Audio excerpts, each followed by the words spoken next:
Welcome to the Sanity podcast. My name is A.R. Hoffman, and every week my co-hosts Rebecca Sugar and I speak to the people that you want to hear from. We're joined today by Paul Dreyer from Manhattan Institute. He's the city's policy analyst at Manhattan Institute with a focus on urban policy issues that affect New York City and New York State. So lots to talk about today. Thank you for coming. It's great to be here. I really can't imagine a better time to be thinking about New York policy, right? Obviously, the elephant in the room is the mayoral race, but we're really excited to dive into the nuts and bolts with Paul today. Okay, so we should start, Paul, with just what is a sanctuary city? Are we one in New York? And just outline for us what laws are in place that define us as a sanctuary city. Well, a sanctuary city, in essence, is a municipality, could also be a state, could also be a county that refuses to work with the federal government on immigration issues. It could be limited to not working with the government on non-criminal illegal immigrants, those who haven't committed crimes here. Immigration is a civil offense.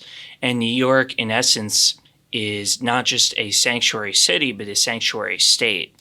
There are a couple laws, mostly from the de Blasio administration, passed during the late Obama years, early Trump years, that kind of shifted New York into its sanctuary city status, such as Local Law 58, which prohibits federal immigration authorities from having an office on Rikers Island, which I know is a big subject these days. Also, Local Law 486, limiting the Department of Corrections from cooperating on ICE detainers unless the individual has been convicted of serious and violent crimes. So there's clearly a reason for this carve-out. And then there's another law doing the same thing for the NYPD. So just to drill down so I understand it, it sounds like sanctuary city or sanctuary state is similar to like hate speech. Mm-hmm. It's a sort of a colloquial term that we use to capture the spirit of something. It's not a legal term. There's no such thing really in the law. Not specifically. It's just a name to help categorize policy. Right. Mm-hmm. Okay. And so this is sort of a federalism issue, right? So constitutionally, there's the federal government and the states, and municipalities are kind of offshoot of that division. So when we talk about cooperation versus obstructing, is that a meaningful difference, right? I mean, the Constitution does give states the police power, right? It does give them the ability to kind of enforce their own criminal code. So where does the rubber meet the road here? So when you say not cooperate with ICE, is that kind of, hiding files? Is that standing in the street, saying you shall not pass? What does that actually look like? Speaking for New York specifically, it's more like the city has these criminal migrants up in Rikers, mm-hmm. and just won't tell the federal government that they're there, so they can't just pick them up at the gate. So they're more not working with them specifically, mm-hmm. but there are definitely other cases where rogue elected officials, such as that I forgot the name of that judge, will break the law in order to help illegal immigrants. Right, the one in Wisconsin. Yeah. So a person who's here illegally could commit an armed robbery, mm-hmm. be arrested. Maybe they land in Rikers or some other facility, and the feds will never know that they're there and that they're illegal. They have illegal status. So that's the essential problem. It's possible. There are carve-outs for certain serious/violent crimes. So it's entirely possible that they might not get noticed. But for the large majority of people who convict less serious crimes, and keep in mind that phrase is a little arbitrary. Mm-hmm. Also a term of art, right? What is a violent crime? What is a violent crime? Let's say someone commits a murder and nobody has to guess if it was a violent crime and they're illegal. What percentage of the time in New York is that person referred to ICE or to the federal government? There's no specific data on that, as the Department of Corrections is notoriously hard to get FOIL, Freedom of Information Act requests from. But there's no way of knowing, which is the most scary part. and they don't volunteer it. You have to file something to actually go and find out. But there's nobody on this end calling up the feds and saying, hey, we have a murderer who's from Venezuela. Well, for instance, there was a case a couple months ago of Venezuelan gang members with I think it was a weapons charge, and it got thrown out of court, maybe on a technicality or something like that. And ICE had no way of knowing that they were even there in the first place. It might have been thrown out of court, but at least they should know maybe these are the people that we should be targeting and removing first. The people, involved in the gangs and the frequent arrests and the weapons charges.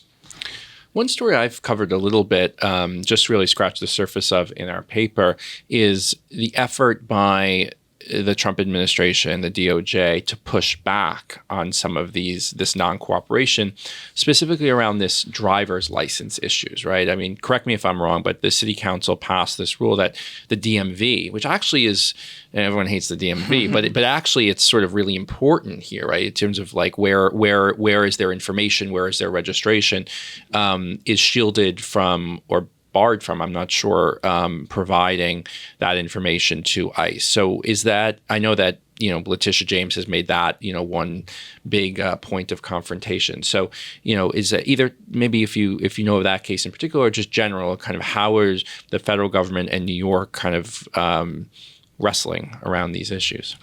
Well, with the green light law, right. I'm not exactly sure what's happening on that.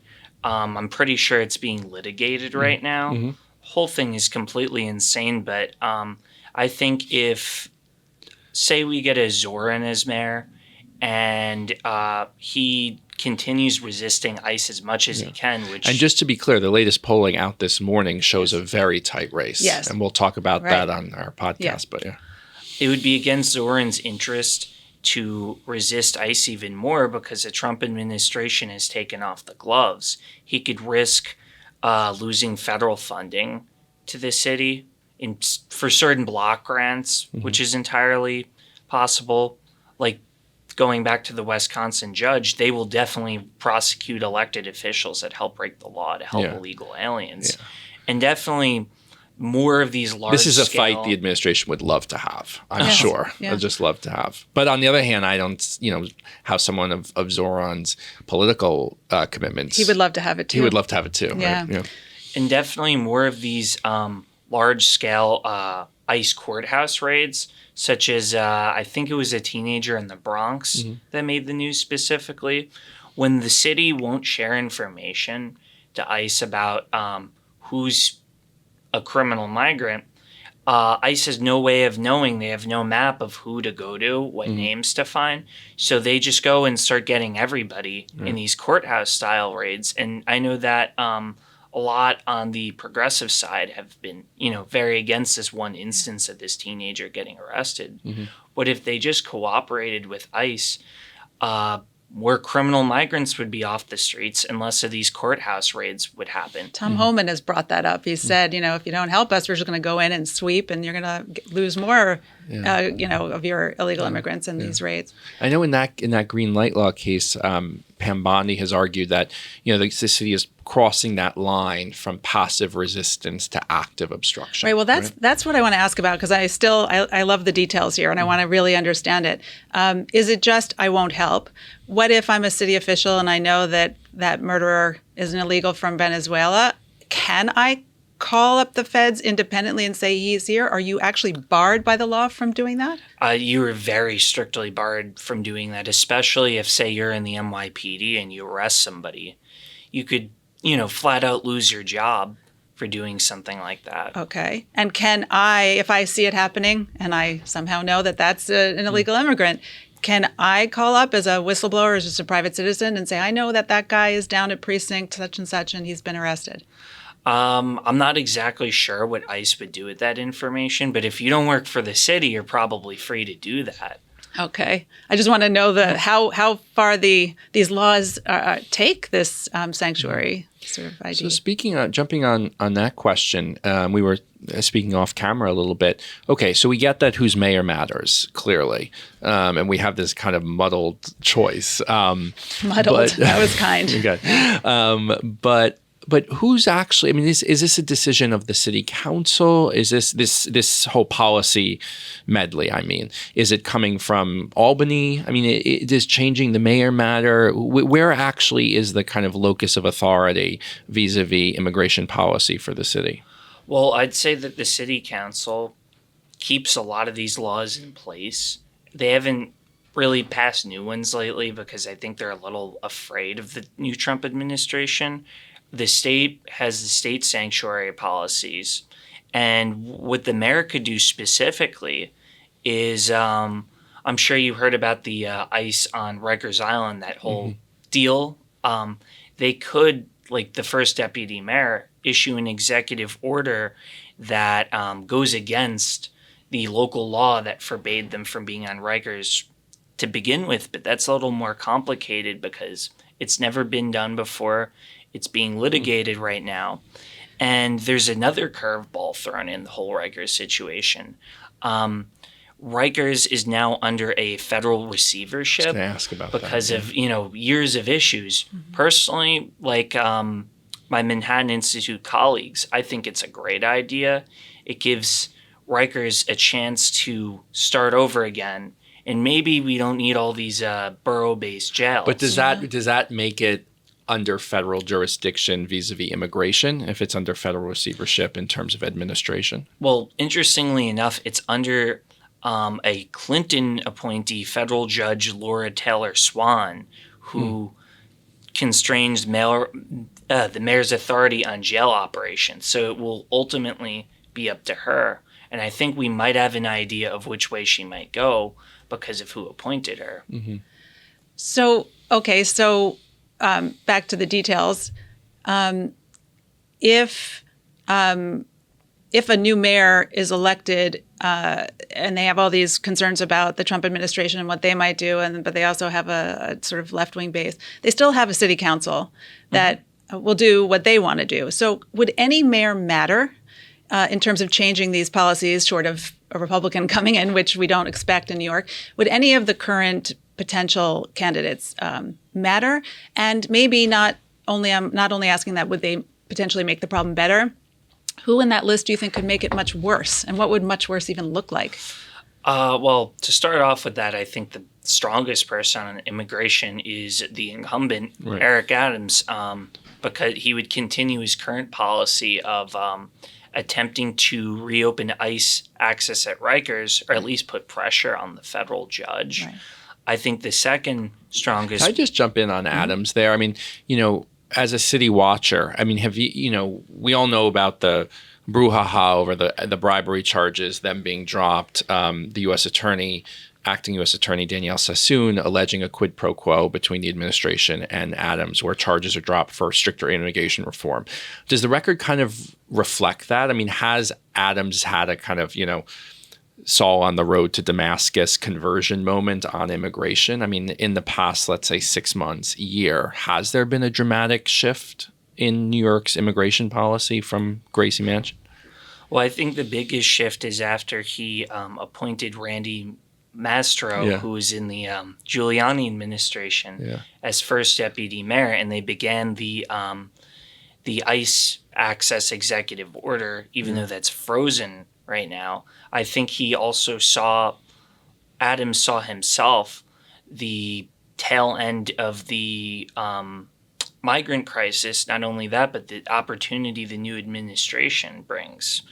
That being said, though, the second best person would be Cuomo, despite, signing state-level sanctuary EOs back in the day when he was governor. He might be a little bit more pragmatic than his progressive challengers, as he's trying to keep the Democratic Party from going full-blown socialist like Zoran. I haven't been following this Cuomo's sort of platform in the last couple of weeks, but has he ramped up this immigration conversation to his own benefit? I don't think any of the candidates for mayor want to talk about this, because not only do they risk alienating themselves from the more progressive wings, the people from Astoria, whatnot, they are afraid of the federal government coming after them. losing federal funding, like I said before. But public opinion has shown that 79% of New Yorkers support deporting illegal immigrants convicted of crimes. So I truly believe the best policy for the next mayor is to just focus on deporting illegal immigrants convicted of crimes. And that's any crimes. Yep. Anything else of people, whose only civil offense is coming in here illegally would just not be the most efficient use of city resources. Is that broken down by Democrat, Republican voters? Because that would affect the messaging during the primary. I wish I had the rest of that poll on me. Yeah. But 48% of New Yorkers support backing the Trump administration's federal immigration enforcement efforts. Only 31% oppose. Right. So it's kind of come to, like you said, the road to Damascus moment for New Yorkers on criminal migrants.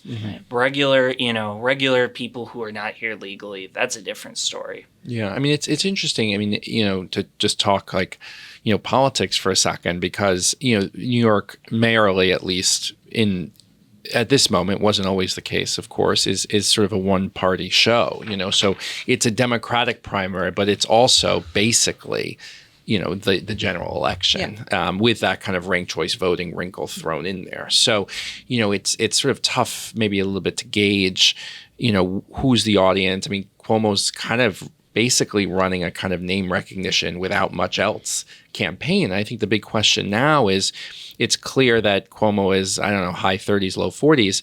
Is he going to stay there, or are we going to see a drop as other people really go after him? Right. Well, and I think, I think, just to jump in, I think one of the sort of a variable here is AOC's endorsement, and so far she hasn't endorsed Zoran, but I can see a kind of last minute endorsement as he's growing in the polls. That feels more and more potentially likely. Yeah. But so, if Zoran were to win, even though you've said that anybody would be sort of concerned about the Trump administration's blowback, are there things that someone like him he could do that could make the situation even worse than it is now and still sort of avoid Trump's ire? Like, are you worried? Would it make a difference whether he's the mayor or Cuomo's the mayor in terms of this one particular issue? Well, I don't think there's anything specific worse he could do that the city isn't already doing that wouldn't We're already at the bottom. Yeah, that wouldn't cause the ire of Attorney General Pam Bondi. I think the worst thing he could do is keep the status quo. Shift. No, I mean Adams is hanging out at the White House every other week. I mean, clearly there's some sort of understanding between. Well, it could be better, in other words, right? With one candidate over the other. But could it? Right. How much worse could it get? Is what I'm trying to drive at. If it were not Adams or somebody else, could it get worse, or are we really at the bottom of the barrel here and doing the worst job on deporting criminal illegal aliens? Well, I think Adams is hamstruck by this, not only the lawsuit against him by the city council, but this federal receivership. Yeah. So it's the sort of thing where it's almost out of his control at this point. All he could do is put pressure on the judge and continue the lawsuit. Maybe is another variable here, the sort of state context, right? I mean, if there's some polling has shown really close race between a prospective Richie Torres candidacy and Kathy Hochul, and maybe even a Republican, for 2026. So what role does state politics have in terms of, we know the famous fights between Cuomo and de Blasio and the mayor of New York versus the governor of New York State. Is there any sense in which that could be another factor in terms of the immigration equation? Well, I don't see the state completely reversing course on its sanctuary policies. However, I could see somebody with more sense like Richie Torres potentially putting less pressure to protect things such as the green light law, the state one, just putting less pressure in general on the city to abide by, and maybe letting the federal government come in and start going after criminal migrants. An idea I had for a prospective governor that would be interested in assisting with this is New York State has a lot of closed jails right now that just sit there in upstate New York.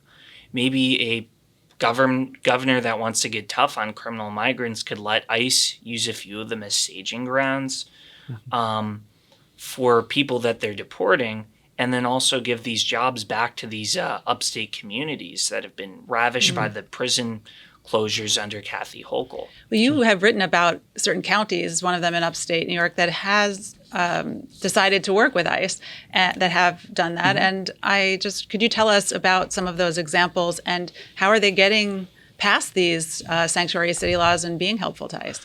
Well, specifically, they have no specific sanctuary laws that are hamstringing them. It's more they entered an agreement with the federal government. So far, Broome County, Niagara County, Nassau County, and the first, I'd like to add, Rensselaer County, are all cooperating with ICE under a 287G agreement. Wait, what does that mean? So they can bypass state policy to just work directly? How does that work? Well, specifically, there's no state policy hamstringing what the counties can and can't do with their jails and their police force, because that's under, the county sheriff, the county executive, and the police commissioner. 287G is an agreement that pretty much when an illegal immigrant is, say, arrested for DWI, they immediately let ICE know, and then ICE comes and picks them up whenever they're done being held. But some counties, such as Nassau under Bruce Blakeman, assign detectives to work directly with ICE. This program could be tailored to the resources of a specific county. Specifically, Rensselaer is smaller than Nassau County, so it doesn't need to assign detectives to work with ICE. All it needs to do is, give ICE a shout out that there's an illegal immigrant in their jail. And I'd like to add that there's no data specifically yet on the effectiveness of this, but I think the best way to measure success on this is that not only it frees ICE resources up, because they don't have to go out in the field and find these people all over again, but it keeps officers safe, because when you think about it, you put somebody in jail, you give them directly over to ICE, or they could go back into a lot of these communities where people might be armed and might hurt officers. And not only officer safety, but waste ICE's time. Yeah, it's interesting to think as the data shows of more counties moving to the right around New York. I certainly, Nassau County is where my family lives, and I know a lot of Long Island also has shifted to the right, really all over the country. Whether you'll see more of these, kind of shifts in policy or difference at a county level, right? Cooperating with you almost us. kind of imagine that these local law enforcement officers need to be trained in immigration policy just so they understand what they can and cannot do, because it's so confusing and so divided up by county. I mean, are they aware of what? Yeah, obviously they would be, right? But you'd have to initiate programs to train them in this kind of. Well, specifically with Nassau County, they only, because of the liability surrounding it, there have been massive federal lawsuits regarding this, particularly in Suffolk County. Nassau has decided to handpick 10 detectives to cross-train in this law because it's a liability for them personally. Qualified immunity only goes so far. Yeah, right. So I think that's the smartest move. Only pick a few officers, assign them to work with ICE, and they're cross-trained through DHS. Yeah. If we're already at the bottom of the barrel in terms of being a sanctuary city, why hasn't the Trump administration and Attorney General Bondi gone in and done more so far? What are they waiting for? I think they're just overwhelmed with starting this entire effort. It's on a massive scale right now, so I think they're just getting their footing and streamlining the whole deportation process. Let me ask you, and I could be totally off base here, but you often see that, under the Bush administration, under the Obama administration, millions of people were deported. So the state of affairs now, did something change around 2020, 2021 to sort of take away some of these tools, or has this always been the state of affairs? So I guess I'm saying if we went back to 2009 and we were in New York City, let's say, would this be the kind of state of play, or would there have been more cooperation with the federal government, or how did we kind of get to this point? Well, I think back in 2009, there would have been a lot more cooperation. I think that around the middle or towards the end of the Obama era, when the de Blasio era started in New York, the hashtag resist time period, it became less and less popular. And I think it's come full circle at the end of the migrant crisis. People are fed up with it, especially, office workers in Midtown. They're tired of these gangs of 14-year-old migrants, harassing people, getting arrested, and being brought back on the street. Also because of the bail laws and the raise the age laws. Can you just quickly tell the audience what those are? The bail law a lot of the people arrested in New York State don't need to be bailed out anymore unless it's a very serious offense. And the raise the age law complicates when minors are arrested. Right. So can I ask you, there are a lot of hotels around the city that were housing these migrants, and a lot of owners of hotels that were getting great contracts to house them. What's the status of that? Is that I think Ari and I were talking before that the Roosevelt Hotel just around the corner from here. Just around the corner, shut down. So what's happening with that? And is that a big piece of this puzzle, or is that just sort of a pinstrike? Well, it's great that those hotels are finally cleared out with the end of the end of the migrant crisis. One positive thing for New York City residents is not only do they have to worry about no longer have to worry about the crime around them, but I think a large percentage of all city hotels were booked up by these migrants, which drove up the price in general throughout the city, which prohibited tourism a little bit. Right. And so those are all cleared out now? Is it just the Roosevelt Hotel, or is it really citywide? I'm not exactly sure. I'd have to check on that, but I know that the large-scale migrant camps, such as Creedmoor and Roosevelt Island, are, I think, in the last few days of the last materials being cleared out. Right. I think you feel it less on the streets here, don't you? Yeah. I actually do, just anecdotally. Yeah. Yeah. I mean, so basically we're describing kind of a 10-year or a decade shift from and I think as a broader thesis, something did shift in 2014, 15 around the culture. Call it wokeness, call it a new political alignment, whatever. I certainly felt it. And then we've gone through the kind of extreme, and now we're sort of at the backlash. Would that be kind of the story you'd tell about immigrant over the last 10 years? I'd say so. I'd say we've come full circle, especially with the criminal migrants.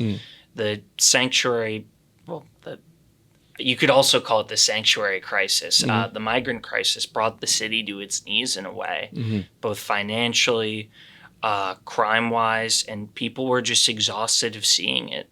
And I think that the new administration breathing life into immigration efforts has kind of supercharged this attitude.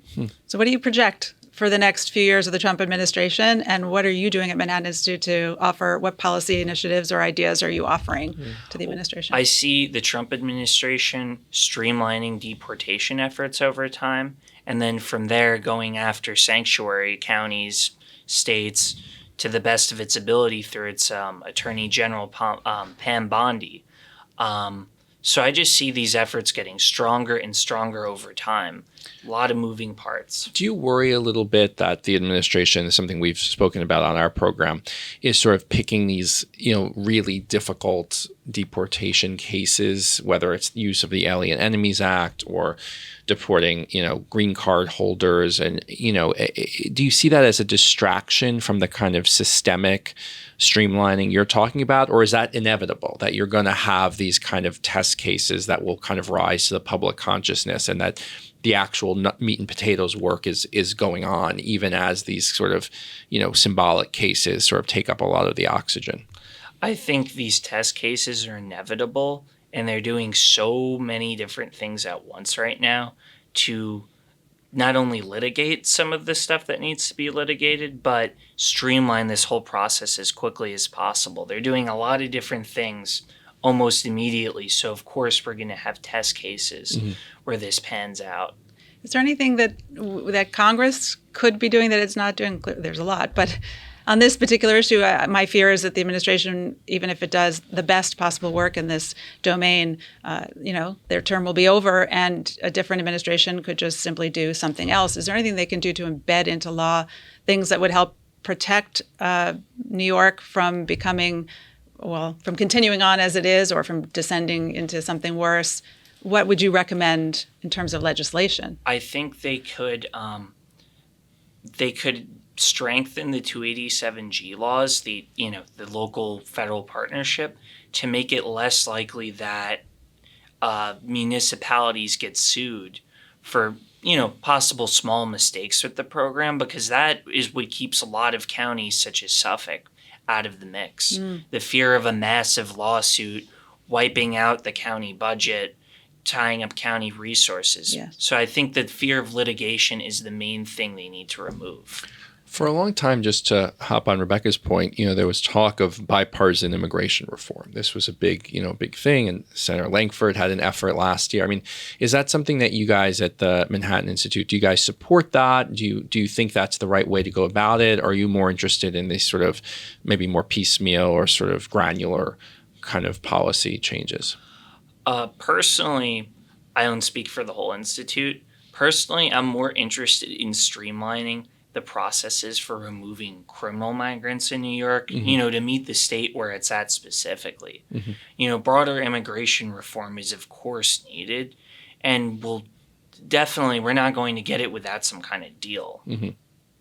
Okay. Great. Paul, thank you so much for joining us and for teaching us, really. Yes, really appreciate it. Thanks. Thank you.